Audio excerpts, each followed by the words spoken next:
Drugs కేసులో heroine చార్మిని SIT అధికారులు విచారిస్తున్నారు. పైసా వసూల్ చిత్రం షూటింగ్ సెట్ నుండి నేరుగా ఆమె సిట్ కార్యాలయానికి వచ్చారు. భద్రత దృష్ట్యా ఆమె బౌన్సర్లతో కలిసి సిట్ ఆఫీస్కి వచ్చారు. చార్మిని assistant excise superintendent Anitha, Jayalakshmi, Renuka, Srilatha అనే నలుగురు మహిళా అధికారులు విచారిస్తున్నారు. హైకోర్టు ఆదేశాల మేరకు సాయంత్రం 5 గంటల వరకు చార్మి విచారణ కొనసాగుతుంది. డ్రగ్స్ కేసులో విచారణ నిమిత్తం హీరోయిన్ చార్మి సిట్ ఎదుట హాజరయ్యారు. పైసా వసూల్ చిత్రం షూటింగ్ సెట్ నుండి నేరుగా ఆమె సిట్ కార్యాలయానికి వచ్చారు. బౌన్సర్లతో కలిసి సిట్ ఆఫీస్కి వచ్చారు చార్మి. హైకోర్టు ఆదేశాల మేరకే చార్మిని విచారిస్తున్నారు నలుగురు మహిళా అధికారులు. Assistant excise superintendent Anitha, Jayalakshmi, Renuka, Srilatha అనే నలుగురు మహిళా అధికారులు విచారిస్తున్నారు. 10 గంటల నుండి సాయంత్రం 5 గంటల వరకు విచారణ జరుగుతుంది. ఇప్పటికే 2 గంటలు పూర్తయింది. విచారణ మొదలై 5 గంటల వరకు కూడా విచారణ కొనసాగుతుంది.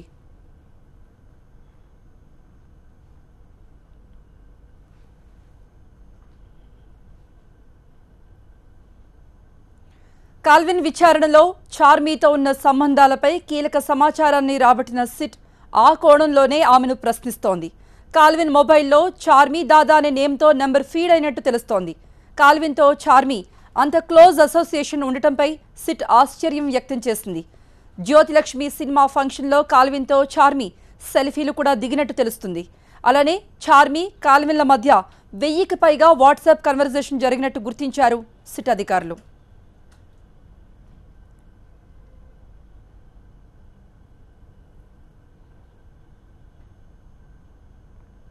ఈ నేపథ్యంలో ప్రధానంగా కాల్విన్తో చార్మికి ఉన్న పరిచయాలపైనే దృష్టి పెట్టింది సిట్. కాల్విన్ మొబైల్లో చార్మి నెంబర్ ఎలా ఉంది, కాల్విన్తో 1000కి పైగా వాట్సాప్ కన్వర్జేషన్స్, ఆ సంభాషణ అసలు ఏం జరిగింది, అందులో ఏముంది, అలానే జ్యోతిలక్ష్మి సినిమా ఫంక్షన్లో కాల్విన్తో సెల్ఫీలు, ఇలా కాల్విన్తో పరిచయాలపై విచారిస్తున్నారు సిట్ అధికారులు. ఇప్పటికే డ్రగ్స్ కేసులో 6 సినీ ప్రముఖులను విచారించారు సిట్ అధికారులు. ఈ నెల 19న మొదటి రోజు డైరెక్టర్ పూరి జగన్నాథ్ను 11 గంటలు విచారించారు. రెండో రోజు కెమెరామెన్ శ్యామ్ కే నాయుడును 6 గంటలు, మూడో రోజు నటుడు సుబ్బరాజును దాదాపుగా 13 గంటలు విచారించారు. 4వ రోజు హీరో తరుణ్ను 13 గంటలు, 5వ రోజు నవదీప్ను 11 గంటలు, 6వ రోజు అంటే నిన్న ఆర్ట్ డైరెక్టర్ చిన్నాను దాదాపు 4 గంటల పాటు విచారించారు సిట్ అధికారులు. కాల్విన్తో వారికి ఉన్న సంబంధాలపై ప్రశ్నలతో ఉక్కిరి బిక్కిరి చేశారు. చార్మిని కూడా దాదాపుగా ఇవే ప్రశ్నలు వేసి సమాధానాలు రాబట్టనున్నారు. కాల్విన్తో లింకులేంటి, డ్రగ్స్ ఎక్కడ నుండి సరఫరా అవుతోంది, టాలీవుడ్లో ఎవరి ద్వారా డ్రగ్స్ సరఫరా అవుతోంది వంటి ప్రశ్నలను సంధించబోతున్నారు సిట్ అధికారులు.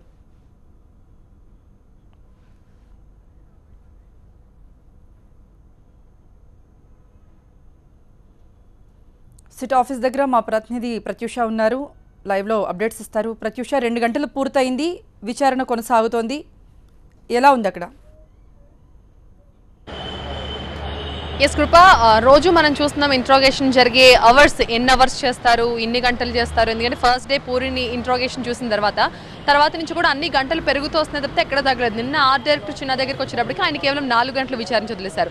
అండ్ ఈరోజు చార్మిని కూడా ఈవినింగ్ 5 వరకే, 10 నుంచి 5 మధ్యలో మాత్రమే విచారణ చేయాలని హైకోర్టు కూడా నిన్న ఆర్డర్స్ పాస్ చేసింది.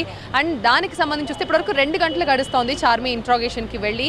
ఇక్కడ ఎన్ని గంటలు ఇంట్రోగేషన్ చేస్తారనే దానికంటే ఎంత వ్యాలిడ్ ఇన్ఫర్మేషన్ వాళ్ళ దగ్గర నుంచి సేకరిస్తారనేదే మనం ఎక్కువగా మాట్లాడుకోవాలి. అండ్ ప్రధానంగా కెల్విన్ ఫోన్లో చార్మి దాదా అని పేరు ఉండటం ఇక్కడ ప్రధానంగా చర్చనీయాంశమైంది. ఎందుకు దాదా అని పెట్టుకున్నాడు అంటే చార్మి అంటే అంత గౌరవమా, లేకపోతే చార్మితో చాలా క్లోజ్ అసోసియేషనా, అసలు చార్మికి కెల్విన్కి ఉన్న సంబంధాలు ఏంటి? జస్ట్ ఒక ఈవెంట్ మేనేజర్గా మాత్రమే తెలిస్తే చార్మి కెల్విన్ మధ్య 1000కి పైగా వాట్సాప్ కాన్వర్జేషన్లు ఎందుకున్నాయి?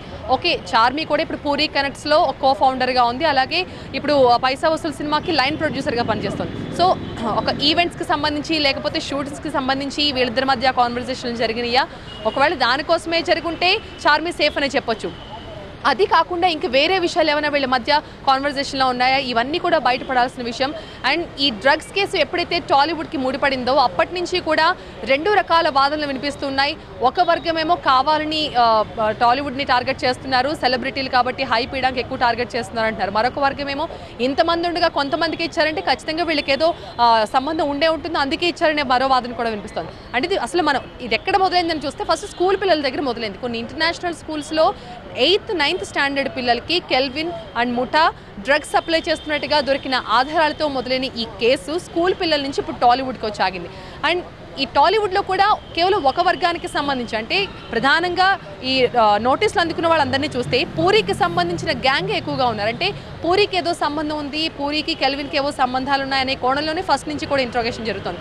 సో ఇంత జరుగుతున్నా, ఇంతలా వీళ్ళపై ఆరోపణలు వస్తున్నా సినిమా పరిశ్రమలో ఎవరు కూడా పెద్దగా ఎక్కువగా స్పందించలేదు. కొంతమంది సురేష్ బాబు లాంటి ప్రొడ్యూసర్లు వీళ్ళు కొంతమంది వచ్చి ఎవరో చేస్తున్న కొన్ని పనులకి ఫిల్మ్ ఇండస్ట్రీ మొత్తం బ్లేమ్ అవుతోంది అంటూ కొంచెం ఆవేదన పడినప్పటికీ కూడా వీళ్ళని సపోర్ట్ చేస్తూ ఇంట్రోగేషన్ జరుగుతున్న తీరు గురించి కానీ ఏ ఒక్కరూ ఒక మాట ఎక్కువ తక్కువ మాట్లాడింది మనం చూడలేదు. అండ్ ఇక్కడ ఆ ఇంట్రోగేషన్కి అగైనెస్ట్గా ఇక్కడ ఎవరైతే వస్తున్నారో సెలబ్రిటీలకు మద్దతుగా మాట్లాడింది రామ్ గోపాల్ వర్మ. రామ్ గోపాల్ వర్మ గురించి మనకు తెలుసు, ఆయనకి సంబంధం ఉన్న విషయమైనా సంబంధం లేని విషయమైనా ముందుండి మాట్లాడటంలో రామ్ గోపాల్ వర్మ ఎప్పుడూ సిద్ధాస్తుడే. అండ్ ఇక్కడ కూడా మనం ఇంకోటి మెన్షన్ చేయాల్సింది ఏంటంటే రామ్ గోపాల్ వర్మ ప్రియ శిష్యుడు పూరి జగన్నాథ్. అంటే మళ్ళీ ఈ బ్యాచ్కి సపోర్ట్ చేసింది కూడా ఈ బ్యాచ్ మెంబరే. సో దీనంత ఎక్కువగా దీనికి అంత వాల్యూ ఇవ్వాల్సిన అవసరం లేదు అనేది ఒక వర్గం నుంచి వస్తున్నమాట. అండ్ నిన్న పోసాని కృష్ణమురళి మాట్లాడింది చూసాం. మీరు అనవసరంగా మీడియాని బ్లేమ్ చేస్తున్నారు, అనవసరంగా సిట్ ఆఫీసర్స్ని బ్లేమ్ చేస్తున్నారు. మీడియా ఏమన్నా వాళ్ళకి విచారణకి రమ్మని నోటీసులు ఇచ్చిందా? సిట్ ఆఫీసర్లు ఇచ్చారు. ఇప్పుడు రోజు చాలా ఇన్వెస్టిగేషన్లు జరుగుతున్నాయి. స్కూల్ స్టూడెంట్స్ ఎవరైతే డ్రగ్స్ కేసులో ఇరుక్కున్నారో వాళ్ళ పేరెంట్స్ని పిలిచి మాట్లాడారు, స్కూల్ యాజమాన్యాలను ఇదే ప్లేస్కి పిలిచి మాట్లాడారు. అలాగే ఎక్కడైతే పబ్స్లో ఈ డ్రగ్స్ సరఫరా చేస్తున్నారని తెలిసిందో ఆ పబ్ ఓనర్స్ని కూడా పిలిచి మాట్లాడారు. సేమ్ వే ఫిల్మ్ స్టార్స్ని కూడా పిలిచి మాట్లాడుతున్నారు. ఏంటి మీకు ఇందులో తేడాగా కనిపించింది ఏంటి? ఎందుకని వీళ్ళనే టార్గెట్ చేస్తున్నారని ఎందుకు మీరు అనవసరంగా మాట్లాడుతున్నారు? లేనిపోని విషయాలు మాట్లాడి విచారణ అధికారులకి ఎందుకని మీరు కోపం తెప్పిస్తున్నారు? మీకు సంబంధం లేని విషయాలు మీరు ఎందుకు మాట్లాడుతున్నారు? కొన్ని వేల మంది పనిచేస్తున్న సినిమా పరిశ్రమలో ఒక 12 మందికి మాత్రమే నోటీసులు ఇచ్చారంటే అందులో ఎంతో కొంత విషయం లేకపోతే వాళ్ళు మాత్రం ఎందుకు నోటీసులు ఇస్తారు? మీరు అనవసరంగా ఇలాంటి విషయాలు తలదూర్చి లేనిపోని ఇబ్బందులు క్రియేట్ చేయొద్దు అంటూ నిన్న పోసాని కూడా గట్టిగా మాట్లాడిన విషయం మనం చూసాం. అండ్ చిన్న పిల్లలు 8th, 9th స్టాండర్డ్ పిల్లలు ఈ డ్రగ్స్ తీసుకుంటున్నారంటే ఇది ఎంత సీరియస్ మ్యాటరో మనందరూ కూడా తెలుసుకోవాలి. బహుశా ఈ డ్రగ్స్ తీసుకునే పిల్లలు మన ఇంటి పక్కన ఉండొచ్చు, మన ఇంట్లోనే ఉండొచ్చు, ఇవన్నీ మనకు తెలియని విషయాలు. సో అక్కడ మొదలైంది, టాలీవుడ్ వరకు ఈ లింకులు వచ్చినాయి అంటే ఇది ఎంతగా ఇక్కడ వేళ్ళు ఉనికిపోయిందనే విషయాన్ని ఇక్కడ సిట్ అధికారులు చాలా సీరియస్గా తీసుకున్నారు. అందులో భాగంగానే ఎంత పెద్ద సెలబ్రిటీ అయినా కానివ్వండి, టాప్ డైరెక్టర్ కాదు, టాప్ ప్రొడ్యూసర్ కాదు, రాజకీయ నాయకులు కాదు, ఎవరైనా సరే ఈ కేసుతో ఎవరెవరికి సంబంధాలు ఉన్నాయో, ఎవరెవరికి ఈ డ్రగ్స్ డీలింగ్స్ ఉన్నాయో, ఎవరో డ్రగ్ డీలర్స్గా పనిచేస్తున్నారో వీళ్ళందరి భరితం పట్టాలని చాలా స్ట్రాంగ్గా డిసైడ్ అయింది. ఇందులో భాగంగానే సినిమా తారులని వాళ్ళకి ఒక వెసులుబాటు కూడా ఇవ్వకుండా వాళ్ళని కూడా నిజంగా ఒక క్రైమ్ చేసిన వాళ్ళని ఎన్ని గంటలైతే ఇన్వెస్టిగేషన్ చేస్తారో అలాగే వాళ్ళ నుంచి ఒక వ్యాలిడ్ ఇన్ఫర్మేషన్ వచ్చే వరకు ఖచ్చితంగా ఇంట్రోగేషన్ అనేది జరుగుతుంది. సెలబ్రిటీలు అనేంత మాత్రాన వాళ్ళకేమీ స్పెషల్గా ఫెసిలిటీస్ ప్రొవైడ్ చేసేది లేదు. కాకపోతే వీళ్ళంతా ఇంకా పూర్తిగా వీళ్ళ మీద ఆరోపణలు రుజువు కాలేదు కాబట్టి వీళ్ళందరినీ అనుమానిస్తున్నాం కాబట్టి కొంతవరకు ఒక సెలబ్రిటీకి లేకపోతే ఒక పబ్లిక్లో ఒక ఫేమ్ ఉన్న ఒక పర్సన్కి ఎలాంటి మర్యాద ఇవ్వాలి, వాళ్ళకి ఎలాంటి ఫెసిలిటీస్ ప్రొవైడ్ చేయాలి అంతవరకు తప్పితే అంతకుమించి విచారణ విషయంలో వాళ్ళకి ఎటువంటి ఎగ్జంప్షన్స్ లేవు. ఖచ్చితంగా ఆరోపణలు ఎదుర్కొంటున్నారు కాబట్టి దానికి సమాధానం చెప్పి తీరాల్సిందేనని సిట్ అధికారులు కూడా చెప్తున్నారు. అండ్ చార్మీకి 10 to 5 మధ్యలో ఇంట్రోగేషన్ చేయాలి, ఎంక్వైరీ చేయాలని కోర్టు కూడా నిన్న చార్మీ వేసిన పిటిషన్కి తీర్పు ఇచ్చింది. అయితే మనకి ఇప్పుడు తెలిసిన విషయం ఏంటంటే 5 వరకు జరగకపోవచ్చు, వీళ్ళైతే ఇంకా ముందే చార్మీ ఎంక్వైరీ పూర్తి కావచ్చు అని చెప్తున్నారు. ఒకవేళ చార్మీ పోలీసులు అడిగిన సిట్ ఆఫీసర్స్ అడిగిన అన్ని ప్రశ్నలకి కనుక సమాధానం చెప్పేస్తే ఇంకా త్వరగానే చార్మీ బయటపడే అవకాశం ఉంది. ఒకవేళ చార్మీ కూడా స్కిప్ చేయడమో లేకపోతే తనకు తెలియదని చెప్పడమో లేకపోతే కాస్త అనుమానాస్పదంగా ఇలాంటి పనులు చేస్తే మాత్రం ఖచ్చితంగా చార్మీని మరొకసారి ఇంట్రోగేషన్కి రమ్మనే అవకాశాలు మాత్రం స్పష్టంగా కనిపిస్తూ ఉన్నాయి. అండ్ క్వశ్చనీర్ అనేది ఒక మనిషికి డిఫరెంట్గా ఉంటుంది. ఎందుకంటే ఇప్పుడు కెల్విన్ అనే మనిషితో వీళ్ళందరికీ సంబంధాలు ఉన్నాయంటే లేదు, కొంతమందితో కెల్విన్కి కాన్వర్జేషన్లు ఉన్నాయి. అయితే పూరిని ప్రధానంగా దీంట్లో చూస్తూ ఉన్నారు. అండ్ ఆ పూరితో సంబంధం ఉన్న ఈ క్లోజ్ అసోసియేట్స్ ఎవరైతే ఉన్నారో బహుశా వీళ్ళందరికీ కూడా సంబంధాలు ఉండుంటాయి. అలాగే కెల్విన్తో ఒకటి 2 సార్లు వాళ్ళు మాట్లాడి ఉన్నాయి. ఏదైనా ఒక సీరియస్ విషయానికి సంబంధించిన conversations, technical evidences like messages కానీ మెయిల్స్ కానీ ఇలాంటివి ఉన్నా కూడా వాళ్ళని కూడా ఇందులో ఆరోపణలు ఎదుర్కొంటున్న మనుషులుగా పేర్కొని వాళ్ళని కూడా సిట్ విచారణకి రమంది. రేపు ముమైత్ రావాల్సి ఉంది, తర్వాత రవితేజ వస్తాడు. అండ్ ఈరోజు చార్మి ఒక స్టార్ హీరోయిన్, క్రేజ్ ఉన్న హీరోయిన్ తెలిసిన విషయమే. చార్మి వచ్చినప్పుడు రానంతసేపు ఒకలా ఉంది పరిస్థితి, రాగానే ఒక చాలా పెద్ద క్రౌడ్ ఇక్కడ మనకు కనిపించింది. ఇక మరి ఎల్లుండి రవితేజ వచ్చినప్పుడు ఇంకెలా ఉంటుందో దీనికి సంబంధించి ఇప్పటికే భద్రతను పెంచేందుకు కూడా అధికారులు ఇప్పటి నుంచి ఏర్పాట్లు చేసుకుంటున్నారు. అండ్ చార్మి కోరుకున్నట్టుగానే 4 మహిళా ఆఫీసర్లు ఆమెని ఇంట్రాగేషన్ చేస్తూ ఉన్నారు. మరి చార్మి ఎటువంటి విషయాలు బయటపడుతుంది, అసలు కెల్విన్ ఎందుకు తనని దాదా అని పిలుస్తాడు, కెల్విన్తో ఎందుకు సెల్ఫీలు తీసుకుంది, జ్యోతిలక్ష్మి ఆడియో రిలీజ్లో వీళ్ళందరూ ఎందుకు అంత క్లోజ్గా ఉన్నారు, ఇవన్నీ కూడా చార్మి బయటపడుతుంది ఇప్పుడు. ప్రత్యూష, అంటే చార్మి సిట్ ఆఫీస్కు హాజరు కాకముందు అంటే తన ఎదుగుదల ఓర్వలేకనే ఒక వర్గం ఇండస్ట్రీలో కానీ లేకపోతే మీడియాలో కానీ ఒక వర్గం తన మీద ఇటువంటి దుష్ప్రచారం చేస్తుంది అని చెప్పి ఆమె అనడం ఒక న్యూస్ విన్నాం.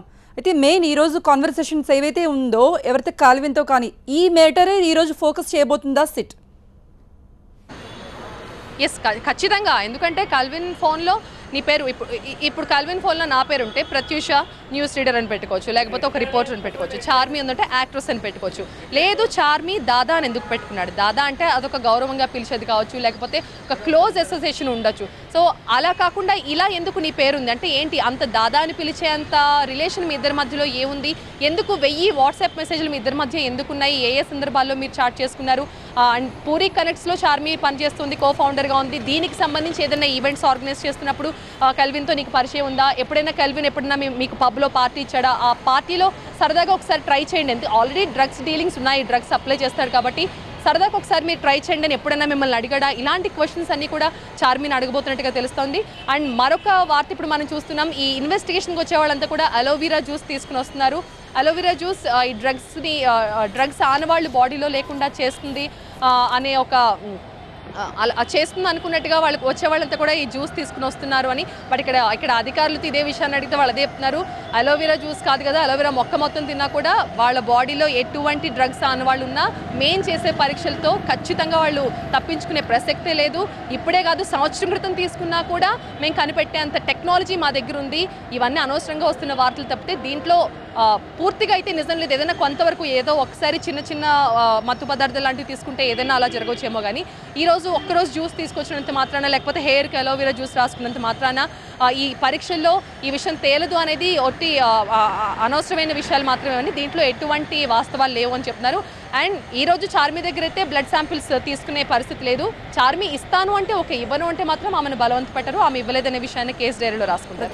ఇంకొకటి అంటే పర్సనల్ విషయాలు ఎక్కువగా మాట్లాడుతున్నారు, వ్యక్తిగత విషయాలు కానీ లేకపోతే వాళ్ళ లైఫ్లో జరిగిన విషయాల గురించి ఎక్కువగా ప్రస్తావిస్తున్నారు. దీనికి చార్మి ఇష్టపడలేదని అది కూడా మనం చూసాం నిన్న. మరి ఈ రోజు అటువంటి విచారణ జరుగుతుందా లేదా? ఎస్, ఇప్పుడు అదే చార్మికి ఎలా తెలుసు పర్సనల్ విషయాలు అడుగుతారు అనేది సిట్ అధికారుల ప్రధానంగా వాళ్ళు వాదిస్తున్నది. ఇప్పుడు సుబ్బరాజు వచ్చాడు, పూరి జగన్నాథ్ వచ్చాడు, వీళ్ళందరూ బయటకు వచ్చి అంతా బాగుందని చెప్పినప్పుడు చార్మికి ఎవరు చెప్పారంటే వీళ్ళంతా లోపల ఇన్వెస్టిగేషన్ ఒకలా జరిగితే బయటకు వచ్చి మరొకలా చెప్తున్నారా? సిట్ ఆఫీసర్స్ కావాలన్నా వీళ్ళు భయపడిపోతున్నారా? వాళ్ళ కోసం పాజిటివ్గా చెప్తున్నారు. ఇప్పుడు ఇలాంటి ప్రశ్నలు కూడా బయటకు వస్తున్నాయి. బట్ బయటకు వచ్చిన వాళ్ళు ఎవరు కూడా ఇప్పటివరకు ఒక పూరి జగన్నాథే ఒక వీడియో రిలీజ్ చేశారు, తరుణ్ కూడా వీడియో రిలీజ్ చేశారు. అండ్ ఆ వీడియోలో పూరి జగన్నాథ్ చాలా అసహనాన్ని వ్యక్తం చేసింది మనం చూసాం. ప్రధానంగా ఆయన మీడియా మీద ఒక రకంగా అంటే కోపంగా చెప్పలేదు కానీ ఒక బాధతో ఆయన ఫైర్ అయింది మనం చూస్తున్నాం. దానికి సంబంధించి మీడియా నుంచి కూడా ఆయనకి గట్టిగానే జవాబు వచ్చింది. నువ్వు ఒక మంచి సినిమా తీస్తున్నప్పుడు నీ గురించి మేము 10 సార్లు చూపిస్తాం, నీ ఒక 20 ఇంటర్వ్యూలు టీవీలో వేస్తాం, అప్పుడు నీకు మీడియా మంచిగా కనిపించింది. ఈరోజు నీ మీద ఒక ప్రధాన ఆరోపణ డ్రగ్స్ లాంటి ఒక సీరియస్ అలిగేషన్స్ వచ్చినప్పుడు ఎందుకు చూపించకూడదు? నిజంగా నీకు మీడియా ఏమీ నోటీసులు ఇవ్వలేదు, సిట్ అధికారులు నీకు నోటీసులు ఇస్తే నువ్వు వస్తే దాన్ని మేము కవర్ చేసి చూపించాం. ఆ మాత్రం దానికి ఎందుకు మీడియాని టార్గెట్ చేసి మాట్లాడామంటూ మీడియా కూడా గట్టి కౌంటర్ ఇచ్చింది. ఇప్పుడు చార్మి కూడా సేమ్ అలాగే నేనంటే పడిన వాళ్ళు, నేనంటే గిట్టని వాళ్ళు నా మీద కావాలని ఇటువంటి ఆరోపణలు చేస్తున్నారు. ఫిల్మ్ ఇండస్ట్రీకి సంబంధించిన వాళ్ళు ఎవరు చార్మికి నోటీస్ ఇవ్వలేదు, మీడియా నోటీస్ ఇవ్వలేదు, రోడ్డు మీద వెళ్ళే జనాలు నోటీస్ ఇవ్వలేదు. ఎక్సైజ్ అండ్ ఎన్ఫోర్స్మెంట్ అధికారులు నోటీస్ ఇచ్చారు. కెల్విన్ అనే ఒక డ్రగ్ డీలర్ దగ్గర చార్మికి సంబంధించిన పేరు కానీ, ఆమెకు సంబంధించిన మెసేజ్లు కానీ, వీళ్ళు కలిసి తీసుకున్న ఫోటోలు కానీ ఇవన్నీ చూసి ఎక్సైజ్ అండ్ ఎన్ఫోర్స్మెంట్ నుంచి ఆమెకు నోటీసులు వచ్చే తప్పితే పర్సనల్గా ఎవరో టాలీవుడ్ నుంచి ఎవరో వెళ్ళి చార్మి డ్రగ్స్ తీసుకుంటున్నాను కానీ, లేకపోతే ఎవరో మీడియా నుంచి ఒకరు వెళ్ళి పూరి జగన్నాథ్ డ్రగ్స్ సప్లై చేస్తాడు కానీ ఎక్కడ ఎవరు కూడా మెన్షన్ చేయలేదు. అధికారులు ఇచ్చిన నోటీసుల వల్లే ఇవన్నీ జరుగుతున్నాయి తప్పితే పర్సనల్గా ఒక వర్గం ఆమె మీద కక్ష కట్టేంత పిక్చర్ అయితే ఇక్కడ కనిపించట్లేదు. రైట్ ప్రత్యూష. ఎస్, చార్మి ఈరోజు సిట్ ఆఫీస్కు 10 గంటలకు చేరుకున్నారు. విచారణ కూడా మొదలైంది. 2 గంటల పైగా కూడా టైం అయిపోయింది. ఈవినింగ్ 5 వరకు కూడా చార్మిని విచారిస్తారు. అయితే బ్లడ్ శాంపిల్స్ ఇవ్వటం లేకపోవటం అనేది చార్మి ఇష్టం. దానికి సంబంధించి కోర్టులో పిటిషన్ వేసిన ఆమె కోర్టు తీర్పును కూడా మనం చూసాం. ఆమె ఇష్ట ప్రకారమే ఆమె ఇవ్వచ్చు, ఇవ్వకూడదు అంటే లేదంటే ఆ కేసుకు సంబంధించిన ఫైల్లో అదే విషయాన్ని అధికారులు మెన్షన్ చేస్తారు.